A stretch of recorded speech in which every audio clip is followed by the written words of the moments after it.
I never thought the day of my father's funeral would be the day I stopped recognizing my own family. The moment my mother opened her mouth and revealed what she had kept hidden for decades, it felt like the ground under me split apart.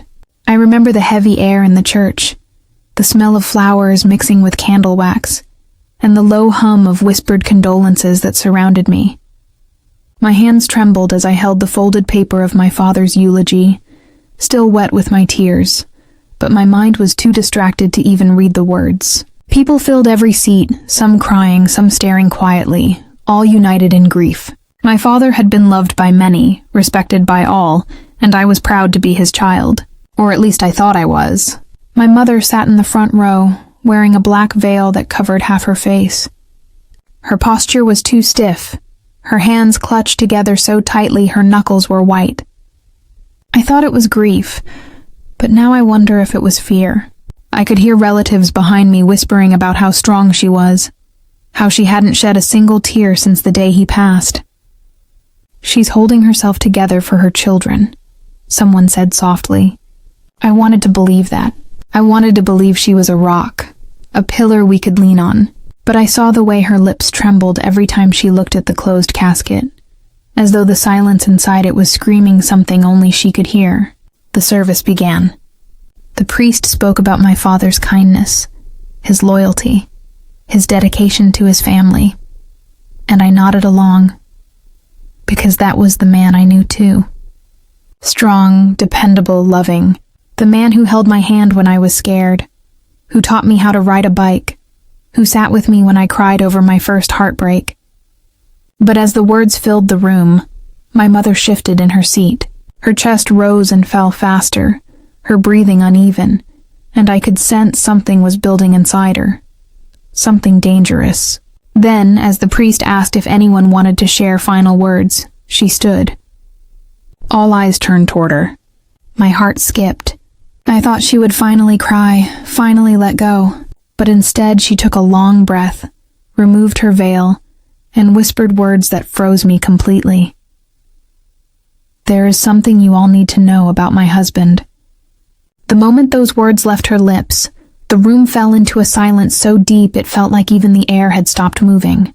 People shifted in their seats, leaning forward, confused, waiting for her to continue. My chest tightened as I looked at Hermie Mother, the woman who had always been so careful with her words, now standing with a fire in her eyes.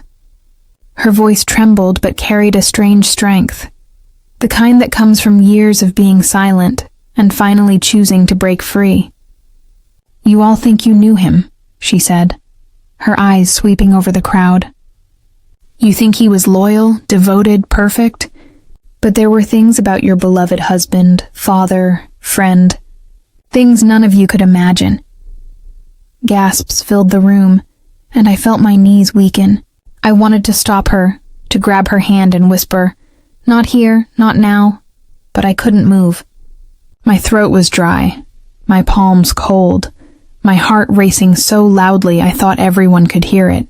My brother beside me whispered, "What is she doing?" But I had no answer.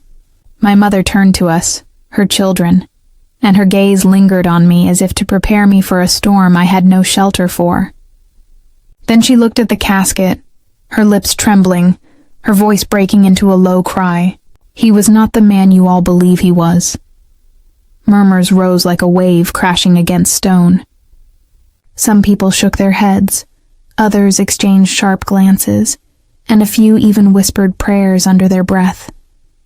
The priest tried to step forward, placing a hand on her shoulder to calm her, but she shook him off.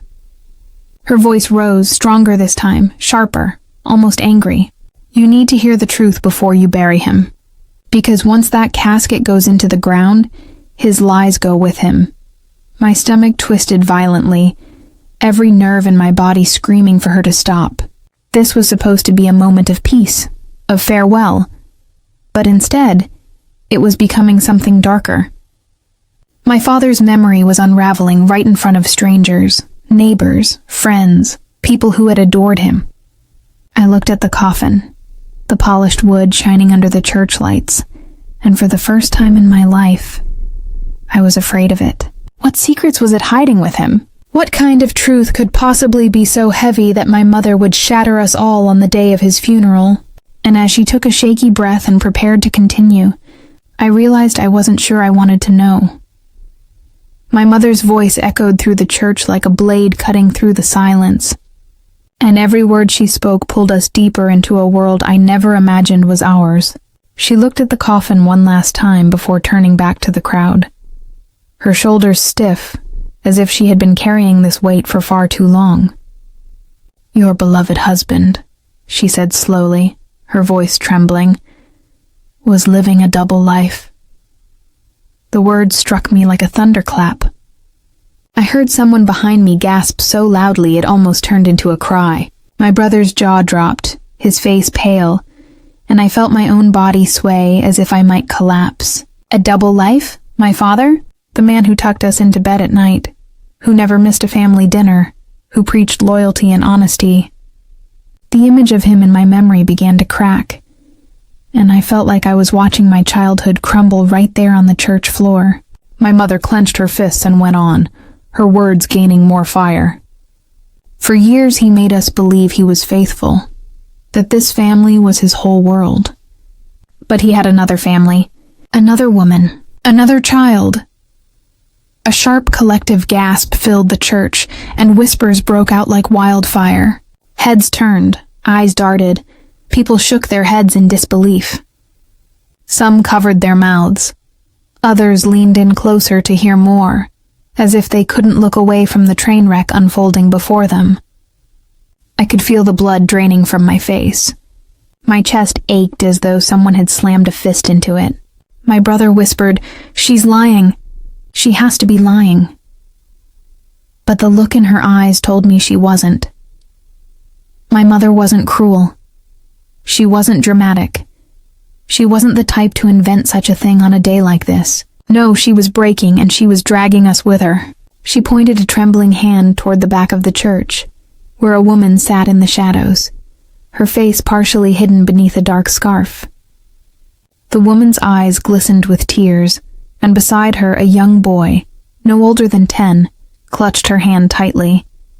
"That is his other family," my mother said, her voice breaking into sobs. Gasps turned into shocked cries, and suddenly the room was alive with disbelief, anger, and sorrow. My entire body froze. My eyes locked on the boy whose face carried features that were hauntingly familiar. My father's nose, my father's eyes. My heart shattered in that instant because I knew it was true. The moment my mother pointed to the woman and the child, the entire church erupted into chaos. People stood from their seats, voices overlapping, some shouting that it couldn't be true, others demanding answers, and a few simply staring at the boy in stunned silence.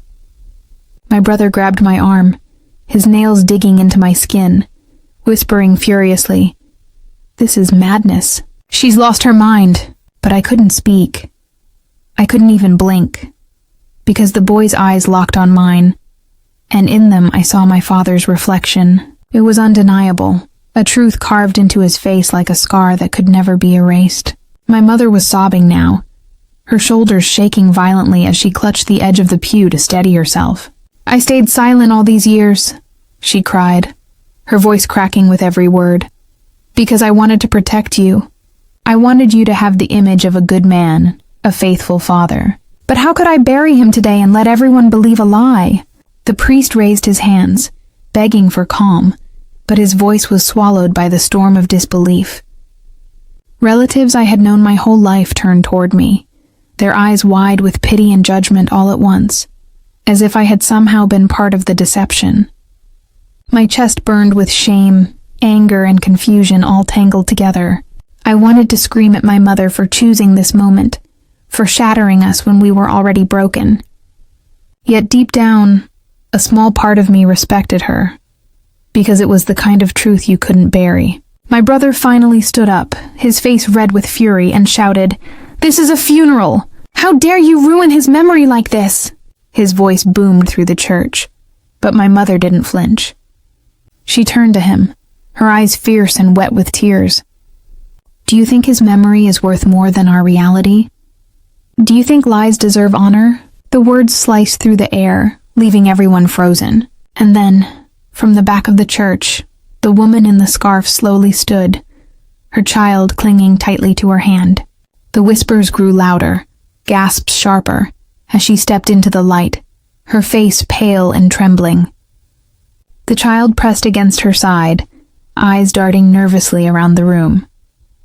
She opened her mouth to speak, and for the first time since this nightmare began, I realized we were about to hear her side of the story. When the woman stepped into the light, the room fell eerily silent, as if every voice had been stolen by the weight of her presence. She stood with her chin trembling, clutching her son's hand so tightly his knuckles turned white, yet her eyes carried a quiet defiance. My stomach churned as she looked directly at my mother first, then at me and my brother, and finally at the coffin where my father lay. "I didn't want to come here," she said softly, her voice trembling but clear enough to cut through the silence. "I begged him for years to tell you the truth, but he never had the courage. He promised me he would fix this, that he would stop living in two worlds. But now he's gone, and all I'm left with is this child who deserves to be acknowledged as his son." Murmurs rippled through the crowd like waves breaking against a shore. Some shook their heads in disgust. Others leaned forward with wide eyes, unable to look away. My brother let out a bitter laugh, harsh and cruel. "So what, you just show up at his funeral to claim him? You expect us to believe this?" But my heart sank as I watched the boy's face. His small eyes, so unmistakably my father's, glimmered with tears, and when he shifted nervously, I saw the same nervous habit my father had, chewing his lower lip. I couldn't deny it. My mother's sobs grew louder, but this time they weren't angry. They were broken, as if the strength she'd been clinging to had finally shattered. The woman stepped closer, her voice growing stronger, fueled by years of silence. "I loved him too. Maybe not in the same way you did, maybe not with the same vows, but he loved me back. And this boy, he is proof of that love. He deserves to know he was not a mistake." The child pressed his face into his mother's dress, hiding from the sea of eyes judging him. My throat burned with tears I refused to let fall. I wanted to scream, to deny it, to defend the father I thought I knew, but deep inside, I felt something colder than grief settling in my chest. The truth had already carved its place and nothing could erase it. My father was not the man I thought he was, and the woman standing before me was not an intruder. She was the keeper of his other life, and she had finally stepped out of the shadows. The silence after her words was unbearable, like the pause between a lightning flash and the thunder that follows. And when the thunder finally came, it was in the form of shouts, gasps and raw emotion crashing all around me. My brother exploded, stepping forward toward the woman, his voice shaking with rage. "You think you can come here, parade this child around, and destroy everything our father built? You're lying!" His face was red, his fists clenched, but the woman did not flinch. She looked at him with tears running down her cheeks, her son clutching her tighter, and she whispered, "If I were lying, would he look so much like him?" My brother froze, his anger faltering for just a second as his eyes darted to the boy's face, but he quickly shook his head violently and backed away. The crowd inside the church was no longer mourning. They were witnessing a scandal unfold, and whispers turned to loud accusations. Some people defended my father, shouting that this woman had no right to ruin his funeral, while others began to murmur that they had always suspected something. Small moments that didn't add up, trips that didn't make sense, excuses that sounded rehearsed. I sat still, my entire body numb, while my mother collapsed onto the pew, covering her face with her hands. Her sobs turned into a guttural cry, and it cut through me more than anything else. I wanted to go to her, to hold her, but my legs felt like stone.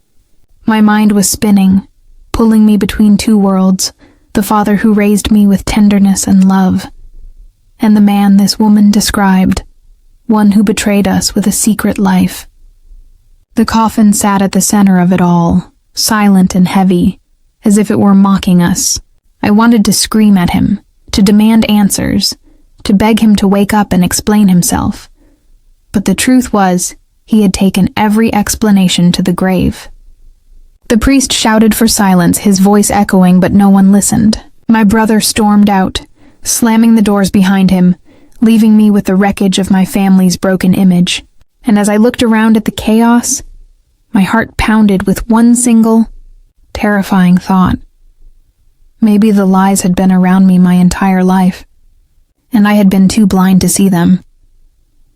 I couldn't hold it in any longer, the weight of silence pressing against my chest until it felt like I couldn't breathe. And suddenly I was on my feet, my voice cutting through the noise louder than I'd ever heard it before. "Enough!" The church froze, dozens of eyes snapping toward me, the whispers dying into uneasy silence. My mother lowered her hands from her face, her eyes red and swollen, trembling as she looked at me. The woman with the boy stopped mid-breath, her lips still parted, while even the priest seemed at a loss for words. My heart was hammering, my voice shaking, but I couldn't stop now. "Mother," I said, staring at her, my throat burning, "how long did you know?" The question echoed in the air like a stone thrown into a still pond, rippling through every soul in the room. Her lips quivered, her body shook, and finally she whispered, "Since before you were born." My stomach dropped, my legs buckled, and for a second I thought I might fall. The air seemed to disappear, every sound muffled except for her words repeating in my mind, "Before I was born," which meant my entire life had been built on her silence, on a secret she carried every single day while watching my father play the role of a devoted man. "Why didn't you tell us?" My voice cracked with anger and heartbreak, tears stinging my eyes. My mother stood, her veil falling to the ground, and she looked at me with a face full of both shame and defiance. "Because I wanted you to have a father you could admire. I wanted you to believe in something good, even if it wasn't real. I thought I could carry the pain alone, but it grew heavier every year, and when I saw him lying in that coffin, I couldn't let him be buried with a crown he didn't deserve." The woman with the child lowered her gaze, her shoulders trembling, while the boy peeked out from behind her dress, his innocent eyes searching mine as if begging me to understand. The church was silent again, but this silence was heavier than the first, filled with tension so thick it seemed to suffocate us all.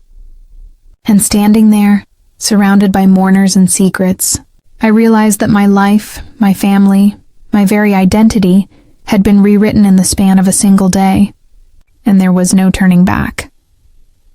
The anger inside me boiled over, colliding with the sorrow that already threatened to drown me, and for a moment I didn't know who I was more furious with: my father for betraying us, my mother for hiding it, or myself for never seeing the truth. My voice cracked as I turned toward the coffin, staring at the polished wood that now felt like a barrier between me and the answers I desperately needed. "How could you do this to us?" I whispered, the words trembling out of me, though I knew he would never answer. The boy's quiet sobs filled the air, soft but piercing, pulling my gaze toward him. He was clutching his mother's hand so tightly his small fingers were shaking, his cheeks streaked with tears. For the first time, I didn't see him as the product of betrayal, but as an innocent child caught in the storm my father had created. My heart twisted painfully. He had done nothing wrong, yet the weight of my father's sins rested heavily on his tiny shoulders. I wanted to hate him, to push him away, but something in me resisted, because in his eyes I saw my father, and I realized he was as much a victim as I was. My brother's absence burned at me. He had run from the truth, but I was trapped in it. My mother reached for me, her hand trembling, her voice breaking. "I am sorry, my child. I tried to protect you from this pain, but I see now I only delayed it." I pulled back, tears spilling down my face. "Protect me? You let me live a lie. You let me love a man who didn't even deserve it." My words were venom, but inside I felt nothing but shattered pieces of love and loyalty cutting into me. The woman with the scarf finally spoke again, her voice quiet but filled with resolve. "I didn't come here to take anything from you. I only came because I wanted him to be remembered as the father of both his children, not just one. My son deserves that truth, even if it hurts. Her words pierced me, because as much as I wanted to reject them, I knew she was right. And in that moment, caught between my fury and my pity, I felt something shift inside me. This wasn't just about my father anymore. It was about who I would choose to be in the wreckage he left behind.